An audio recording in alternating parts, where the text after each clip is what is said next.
Assalamualaikum warahmatullahi wabarakatuh. Waalaikumsalam warahmatullahi wabarakatuh.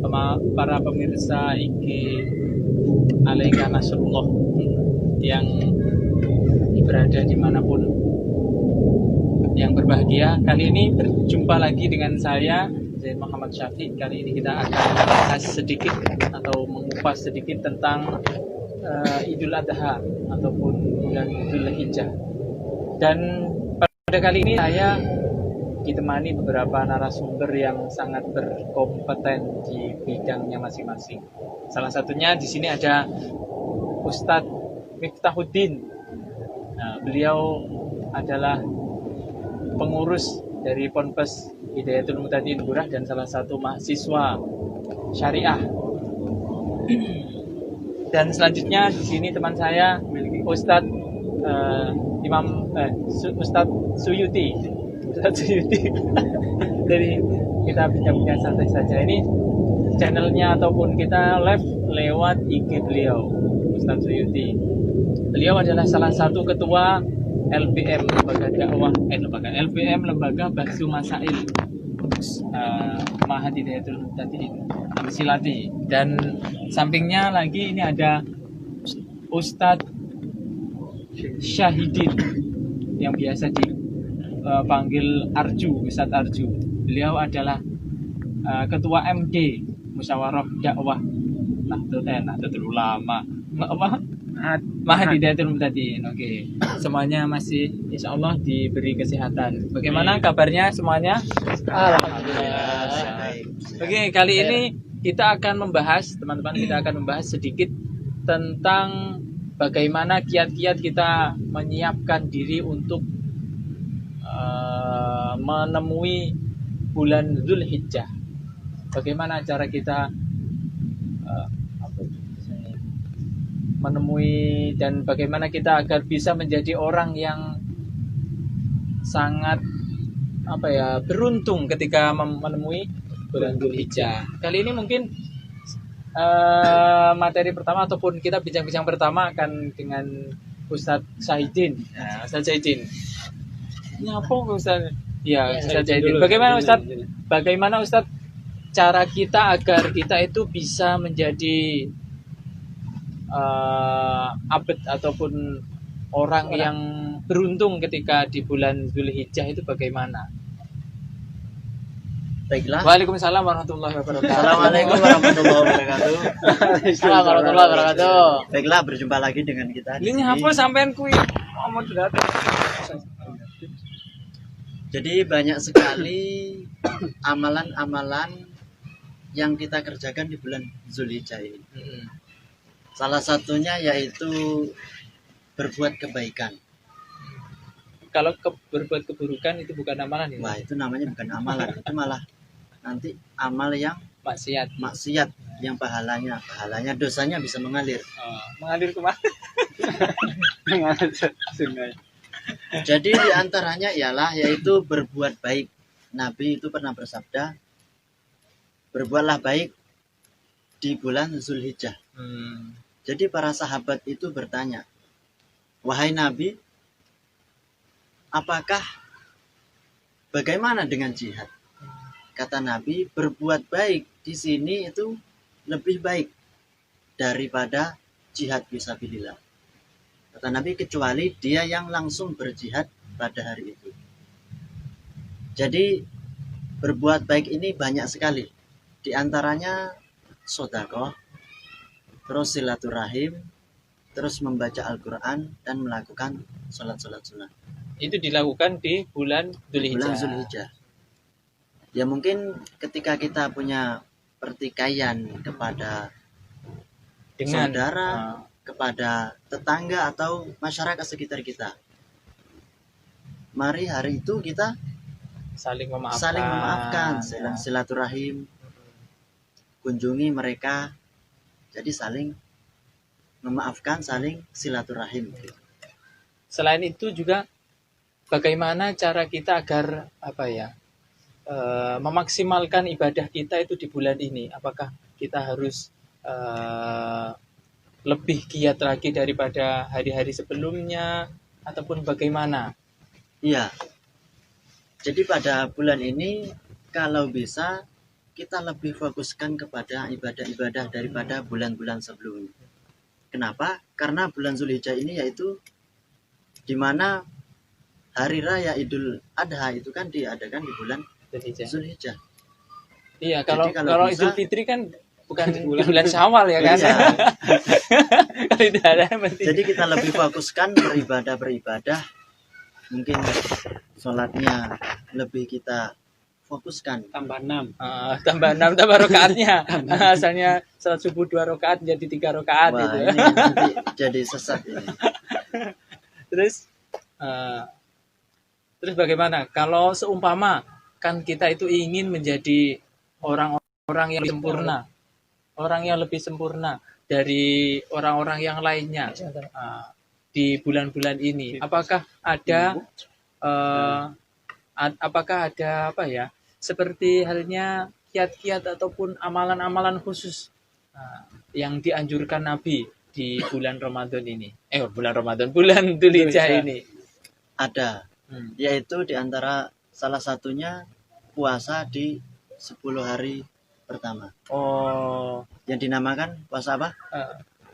10 hari pertama. Iya, dinamakan puasa Apa? Puasa 10 hari 10 hari pertama, pertama ini puasa Dzulhijjah. Iya, maksudnya. Puasa. Mulai dari tanggal berapa? tanggal 10, Tanggal 10. tanggal 1 sampai tanggal 10. Tanggal 1 sampai tanggal 9. Kalau tanggal 10 itu malah haram. Iya. Jadi ketika di tanggal 10-nya itu malah Ustadznya kita oke ya.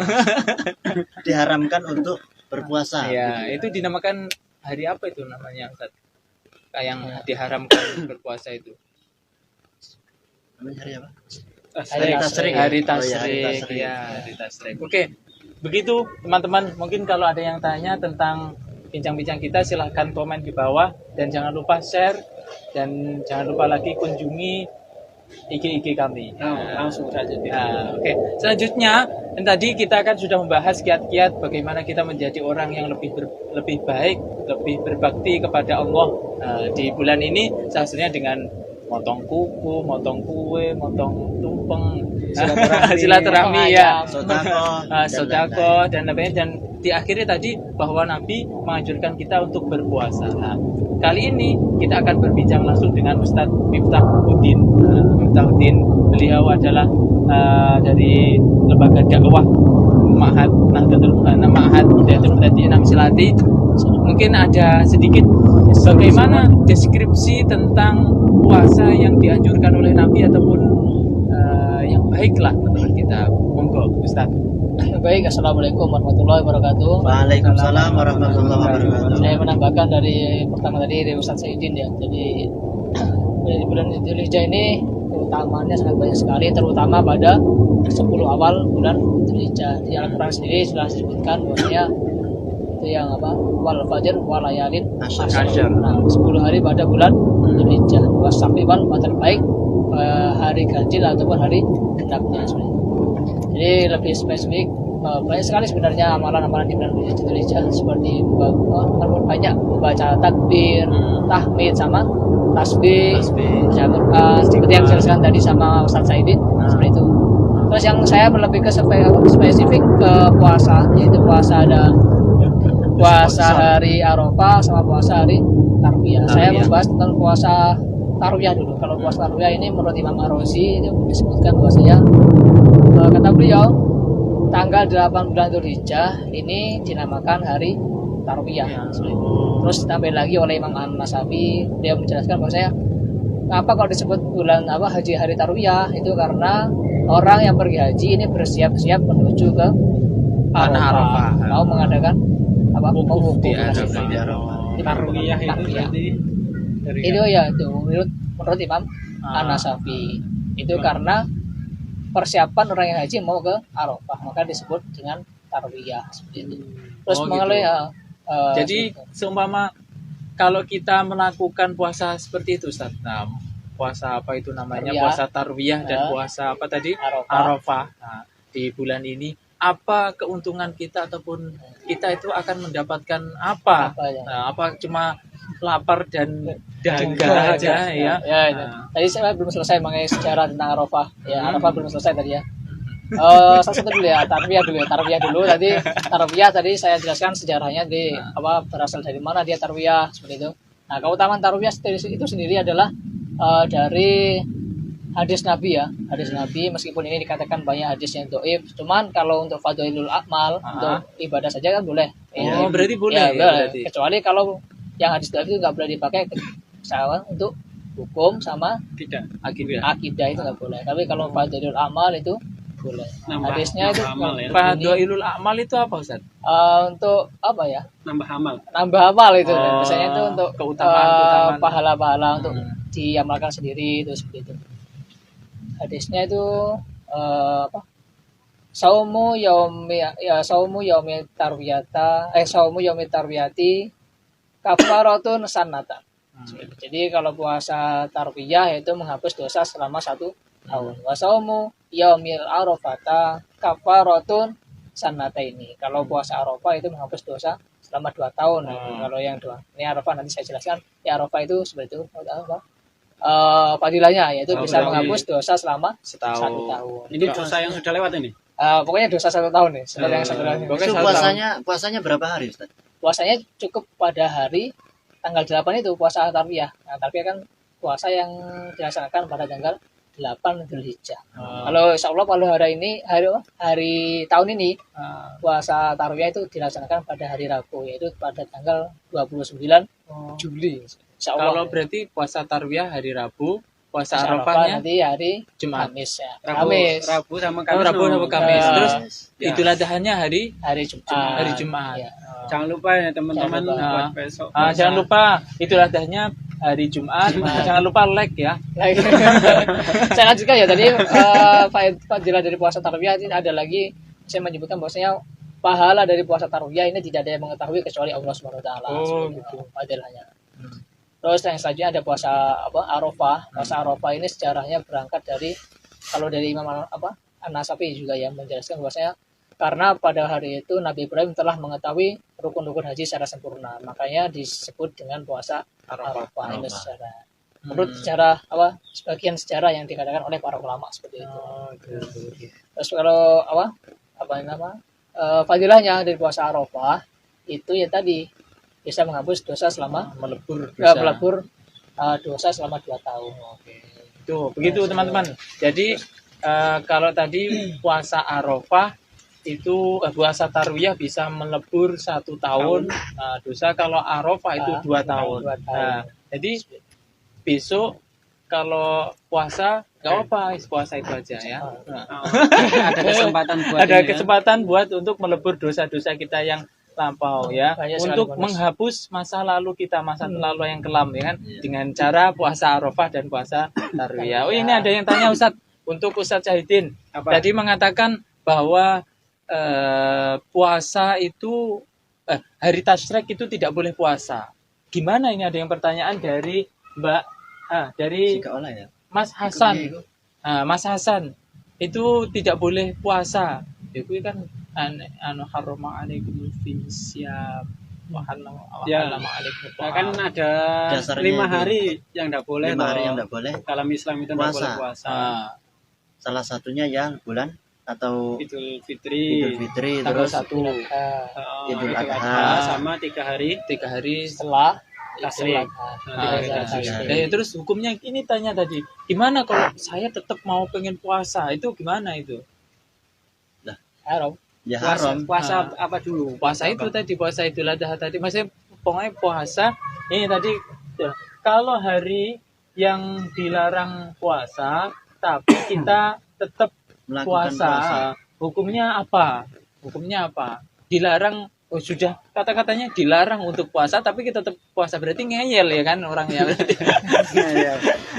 Jadi terlalu semangat untuk melakukan ibadah. Seperti halnya kalau kita nggak boleh sholat ba'da asar, Malah dia malah sholat. melakukan sholat itu bagaimana hukumnya? Berarti ketika dia diharamkan puasa pada hari itu, ya dia tidak mendapat pahala, malah sama mendapatkan sekali apa? Kalau dosa. dosa ya kan, karena Sudah kita atau melakukan perkara yang yang diharamkan. diharamkan. Iya. Wis Bukan- penak-penak bukan gak pada olah tempatnya iya lah. wis penak-penak gak usah poso Iya. malah. Terlalu semangat. Terlalu semangat ya. semangat. Hirohnya terlalu kuat. Mungkin puasanya maksimalkan di setelah hari tasrek. Itu kalau ketika puasanya bertepatan pada puasa Nabi Daud gimana? Apa enggak boleh? Nabi Daud. Maksudnya Puasa Daud. Iya. Puasa Daud. Masih gak boleh gimana? Ya boleh apa enggak? Ya gak boleh, jelas kan kita sudah dikatakan kata harrama alaikum ahallallahu alaikum fihi tu'am wa harrama alaikum fihi siyam. Jadi sudah jelas diharamkan. Kalau haram musuh sunnah ya pasti kalah. Pasti sunnah. kan. Kalau di fikih kan jelas apa itu misalnya menjelaskan Allah itu melarang hambanya menghalalkan apa yang diharamkan, Ya. mengharamkan apa yang Apa yang Dihalalkan itu. Malah itu bisa membuat kita jika kita sengaja seperti itu bisa nggak kita tergolong orang yang kufur? eh, bisa ya. Bisa Ya, bisa di jadi. kitab Karena Salam Taufik Iya gitu. itu bisa. ya tapi mungkin yang Tentang syariat. Ya. Yang tahu, yang Ah. memang sengaja untuk Iya, sengaja. menentang. sengaja menentang. Sengaja menang. Oke, selanjutnya teman-teman ini kita akan bahas. Kalau tadi kita sudah membahas kiat-kiat bagaimana menjadi orang yang beruntung, selanjutnya kita tahu bahwa sunah-sunahnya puasa itu fadilah-fadilahnya, kita akan masuk ke hari 10 bulan Dzulhijjah. Atau hari Itu H. yang hari hanya. Hari hanya kita itu harus bagaimana? Kita itu harus melakukan apa? Nah, ini akan dibahas oleh teman kita Ustadz Suyuti. Beliau itu ketua MP. Ketua apa Mang ya? LBM. LBM ya lali aku sampean kabeh. Ya, Karwong Dedet. Dan juga beliau itu mahasiswa IAIN Kediri jurusan bahasa Arab. Kepada beliau tafadhol masykuron. Ini kan sifatnya bincang-bincang. Iya, santai sudah saja, tahu. santai. Kalau saya gini, ketika tanggal 10 Dzulhijjah, apa sih yang sunnah atau yang baik kita lakukan? Yang pertama tentunya kita melakukan sholat Idul Adha. Idul Adha. Ya, sholat Idul Adha. Waktunya kapan? Dimulai dari kapan? Mulai dari Tulu'ul Fajri. Nah, setelah itu kita melakukan agak kadar dengan apa? Kira-kira ada 1 tombak ketika dari tuluk itu. Jangan langsung ketika muncul fajar langsung sholat, enggak. Kesunahannya tunggu dulu fajar tersebut naik dengan qadra romhin, dengan kadar 1 tombak. Kira-kira kalau biasanya di desa sini ya jam 7 lah. Setengah 7 ya. Setengah 7 itu mulai berangkat. Nah, setelah itu apa yang sunnah lagi dilakukan yaitu setelah sholat khutbatain 2 kali khutbah. Nah, itu juga sunnah hukumnya. Nah, setelah khutbah itu selesai baru ada kesunahan lagi yaitu dabahu, yaitu apa? Menyembelih hewan kurban. Nah, hewan kurban ini ketika kita bahas kurban, sebenarnya kita cermati dulu kalimat kurban ini dari koruba yang artinya apa? Mendekat. Jadi dengan kita berkorban itu kita mendekat. Selain mendekat kepada Allah, kita juga mendekat kepada sesama makhluk, yaitu kita dengan melakukan sedekah tadi apa dari kurban, dagingnya kemudian dibagi-bagikan kepada tetangga masyarakat. Itu kan juga menambah kedekatan kita. Nah, kita berbagi rasa Nikmat. Rasa bahagia. Rasa bahagia. Nah, seperti itu. Nah, untuk sejarahnya kan mungkin sudah masyhur ya. Kurban ini berawal dari Nabi kisahnya Ismail. Nabi Ismail. Ibrahim, putranya Nabi dengan putranya itu Nabi Nabi Ismail. Nah, kemudian kalau pertanyaannya, kenapa sih kalau kurban sekarang itu pakai hewan? Kenapa? Nah, Kok nggak pakai perasaan ya? Boleh nggak mencukupi kalau kurban pakai perasaan? Nah, itu nanti mungkin. Nah, kenapa kalau pertanyaannya kurbannya itu kok pakai hewan? Ini salah satu dari hikmah yang bisa kita ambil adalah karena di diri manusia itu kan ada sifat hewan. Oh iya. Sifat hewan Sifat ini. hewani. Iya, kita Hayawan. kurbankan dengan tujuan supaya sifat-sifat hewan yang ada di diri manusia ini seorang yang berkorban tadi dapat hilang. Nah, itu salah satu kenapa kok kalau kurban pakai hewan. Nah, kemudian bagaimana sih tipsnya dalam berkurban itu memilih hewannya? Ya salah satunya hewannya adalah yang dari segi usia dulu. Kalau kambing itu sekitar usia 12 bulan sampai 18 bulan. Itu. Kira-kira seperti itu. Itu kenapa? Pas mungkin dagingnya lagi gemuk-gemuknya.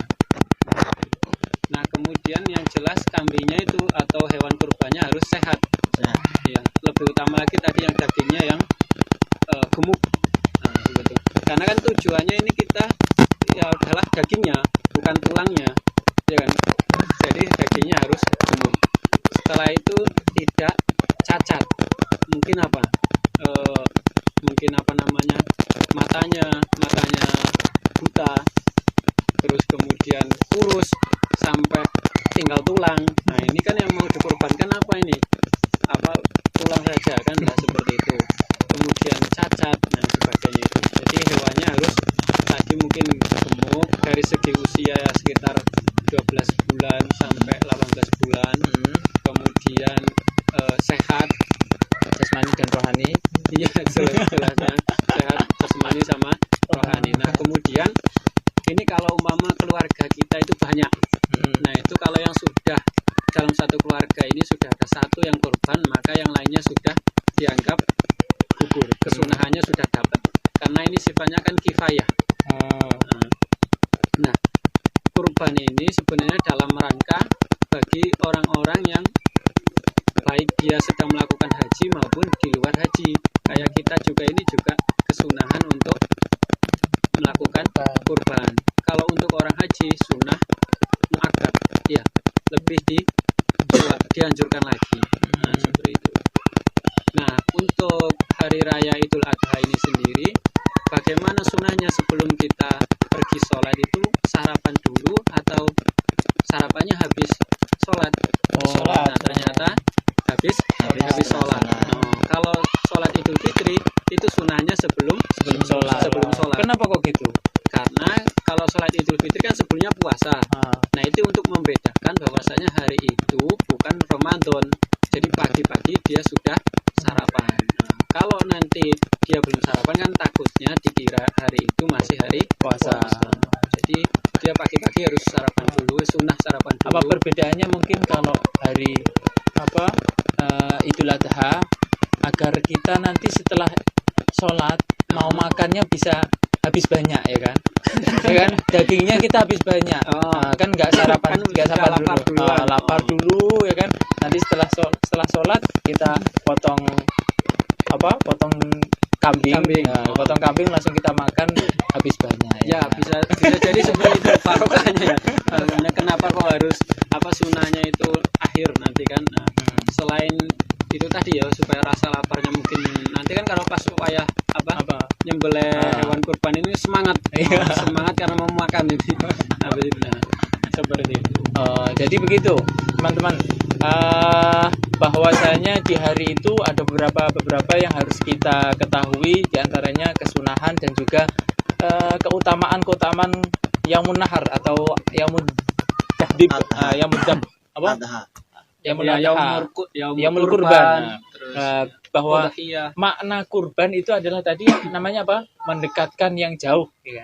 Berkorban kita itu harus ada sesuatu. Kalau namanya pengorbanan Kalau itu cinta itu harus pengorbanan. Kalau memang kamu itu cinta pada seseorang itu maka harus buktikan, berani buktikan berkorban dengan kan. Berani berkorban ini dengan sesuatu yang maksudnya tadi hewannya harus ya spesial, ya kan. Spesial. Ketika kita cinta kepada seseorang, kita harus memberikan sesuatu yang kita terbaik. cintai atau kita yang terbaik, kan. Nah, begitu teman-teman. Mungkin ada yang ditanyakan, kalau nggak ada yang ditanyakan ya terima kasih. Itu sunnah kurban itu seumur hidup sekali apa 1 tahun sekali itu sunnah untuk berkurban gitu. Kalau dalam maksudnya Kesunahan berkurban itu kesunahannya itu setiap tahun itu sunnah ya. Maksudnya untuk diri sendiri ya. Untuk diri sendiri. Untuk diri sendiri apakah boleh semama ya? Sama saya kan kaya ya kan ya. Amin. Amin, ya kan? Amin. Nah, terus saya setiap tahun pingin kurban, apa itu nggak boleh? Bagus. Bagus ya. Sunnah ya. Nah, jadi kan nggak ada batasan sama kalau tahun ini Kurban? sudah kurban, tahun Bisa. besok nggak boleh kurban. Ini nggak boleh. Ya. Bahkan di luar mazhab Syafi'i itu ya, Ah. ada yang sampai mewajibkan Oh, bagi mewajibkan. orang yang berada di kota dan dia kaya. Oh, Itu di setiap kalangan tahun, atas. ya, di kalangan atas. Ya dalam rangka seperti tadilah kita hitung-hitungan 1 tahun sekali gitu Berbagi kebahagiaan, kenikmatan begitu. Kalau seumpama daging kurbannya saya gabung dengan akikoh gimana? Kan saya belum akikoh ini, Ustaz ya. Saya belum akikoh. Terus daripada nanti bagaimana? Aku pengen irit dah. Biar saya itu irit, itu bagaimana? Boleh nggak? Ya, ada hilaf ya? Ada hilaf. Ada hilaf kan?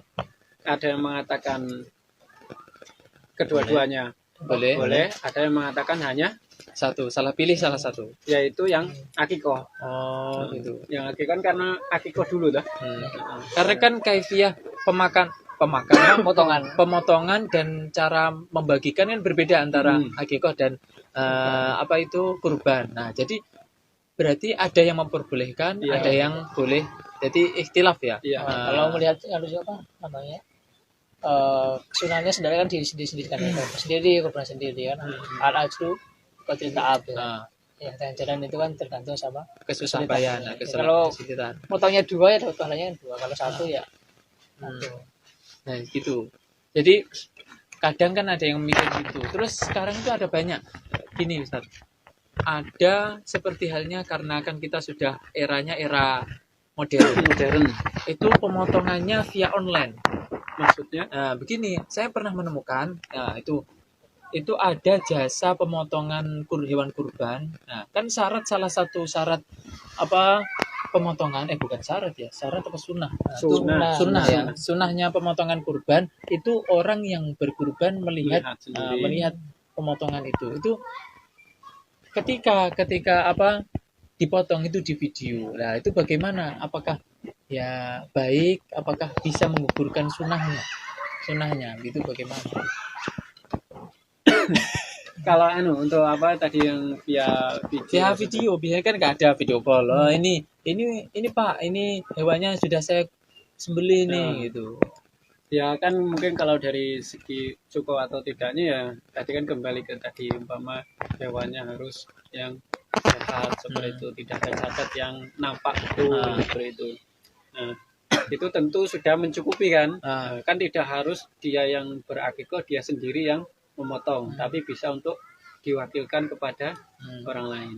Cuma apakah dia mendapat kesunahan ketika tadi sunahnya dia yang akikoh lihat terus dilewat video. Kalau memang videonya live itu ya? live kayak ini sekarang, ini kan iya benar-benar disembelih seperti itu. Kan mungkin bisa saja karena kan juga mungkin karena keterbatasan dia sedang sibuk atau di luar kota atau bahkan gimana kan bisa saja gitu. Oke. Alhamdulillah teman-teman semua, kita sudah beberapa pembahasan yang kita bahas dan kita menemukan banyak ilmu yang kita temui di pembahasan atau ngaji bareng ini. Semoga kita mendapatkan manfaat dan barokah. Dan selanjutnya untuk pertemuan yang depan akan datang, silahkan tulis di kolom komentar semua ingin membahas tentang apa, nanti kita akan kupas bersama-sama dengan bincang-bincang santai di sini. Terima kasih. Ya. Hari Kamis Insya Allah. Dan jangan lupa hari Kamis. Insya Allah kita akan berjumpa lagi di hari Kamis. Mungkin begitu saja. Sampai jumpa di lain waktu. Wassalamualaikum warahmatullahi wabarakatuh. Waalaikumsalam warahmatullahi wabarakatuh.